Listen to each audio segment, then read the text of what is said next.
Hi guys! Good afternoon. Since wala tayong time ngayon to travel, hindi naman kasi holiday or walang long weekend, hindi time to bakasyon, si-share ko na lang po sa inyo yung about sa MK Jet sa Travel Continental Wallet na kakabili ko lang. Actually, pinag-ipunan ko talaga to siya. I have an old wallet, maybe mga 5 years na sa akin. Worn out na siya. Though, hindi pa naman sira yung zipper. Pero yung mga leather niya na tanggal-tanggal na. So, I've been choosing between MK Jet Set Travel Continental or yung double zip. But I find the MK Jet Set Travel Continental wallet more suitable kasi gusto ko yung maraming lalagyan ng cards, maraming compartment. Anyway, this is the MK Jet Set Continental Travel Wallet. I just got from the mail. Kakarating lang niya. So, tinanggal ko na lahat ng mga cover niya and mga cover ng zipper and anything. This is the MK Jet Set Travel Continental Wallet in the classic monogram brown with a gold Michael KORS. Yan. Kita ba? Oo. Tapos yung may MK chrono designs niya. Gusto ko to kasi classic na classic yung dating. Though I usually like plain black, plain red for wallet. But for this one, gusto ko tong brown na mayroong mga MK. Ewan ko kung bakit. Basta lang. Oh, this is made of sa piano leather. Meron ding MK yung pag-loob para sa pagbukas ng zipper. And this is how it sounds. Smooth. Sobrang smooth niya i-open. Meron din siyang detachable wristlet.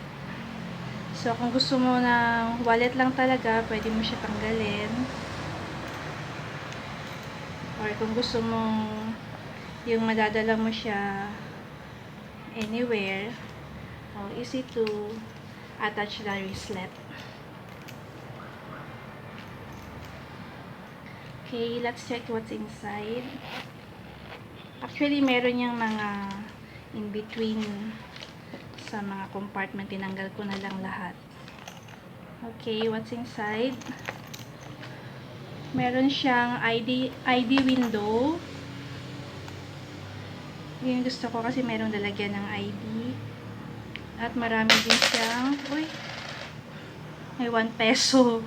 Sabi ko kasi dun sa binilhan ko, pwede ba lagyan nila ng coins? Kasi diba sa atin, sa Filipino, pag may na-receive tayo na mga wallet, gusto natin yung merong coins para pang paswerte. Talagang nilagyan pala nila. Thank you po.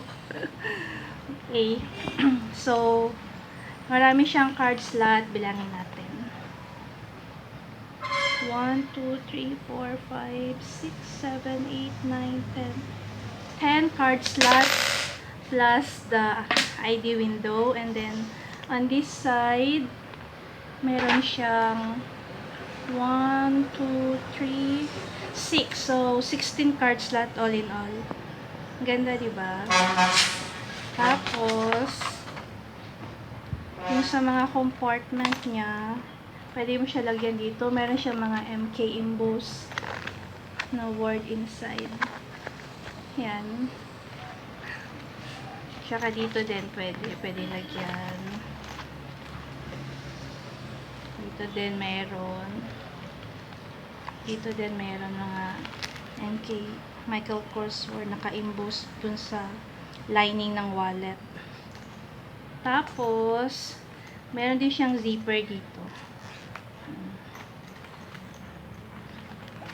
Meron din naka-emboss na Michael Kors na word sa loob. Okay. Ganda. Okay. Tapos po, meron siyang gift certificate I'm very lucky na nabili to siya before or on the day na nag-announce ang MK na hindi na sila makakapag-print ng individual gift certificate dun sa mga bulk buyers. Oo, yung notice nila, sabi lang, effective October 10, 2019, will no longer be able to print multiple gift receipt pala ang tawag dito. For bulk transaction, we apologize for any inconvenience this may cause. We'll be happy to print out a single gift receipt for you with all of your items listed. However, we'll not be able to print multiple copies. If you have any questions or feedback, mga ganon. So, yung sa akin, meron pa. The advantage kasi nung may gift receipt is para kang merong proof na yung nabili mong item is talagang original, dun mismo na binili sa Michael Kors na stores sa USA. This is from the USA po actually. Pero I bought this through yung Filipino seller na doon naka-base. Kasi diba sabi nila support our ang mga SME. I consider them one of those kasi gusto lang naman din nila kumita sa yung hindi lang ng loloko kasi siguro may kita sila pero konti lang. Makikita naman natin yung sa prices kung magkano nila binenta sa atin at magkano din. Meron kasi actually mga price tag yan. Like for this one, its original amount is $198. Oo, pero nabili ko lang to siguro nandun sa mga 60% off na. O, ganun. But I know may kita pa rin sila nun eh. Mura lang kasi to kung dun sa kanila bibilhin. Pero tayo, syempre, alam mag-travel pa tayo sa US para lang makapili nito. So, dun tayo daan sa kanila. So, pili lang tayo ng mga legit na seller. Mag-observe din tayo bago tayo bumili. So, for me, yes. Basta, maganda siya. So, yun po. This is the kung may mga katanungan kayo, comment nyo lang po sa baba. At sasagutin ko yan isa-isa kung ano pa yung details na gusto ninyo. So, yun. Meron siyang gift receipt. Tago natin yan. Kasi kung gusto ko to ibenta ulit sa iba, or parang mga hand-me-down, second-hand, parang ganon. At least meron talagang gift receipt, diba? Yan, no? Lagay natin dito. Hindi ko yan tatapon.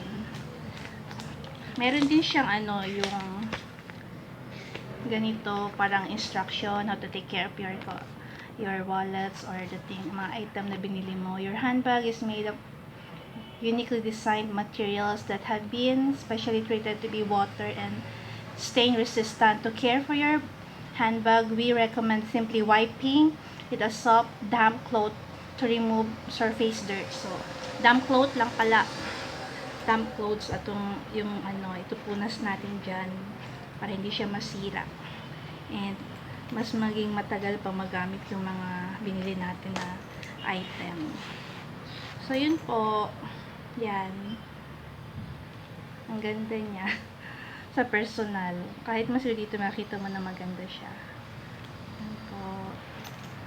So, next time, gawa tayo ng video. What's inside my MK Jet Set Continental wallet. Lilipat ko na yung mga laman ng red wallet ko dito on my next video. Thank you for watching!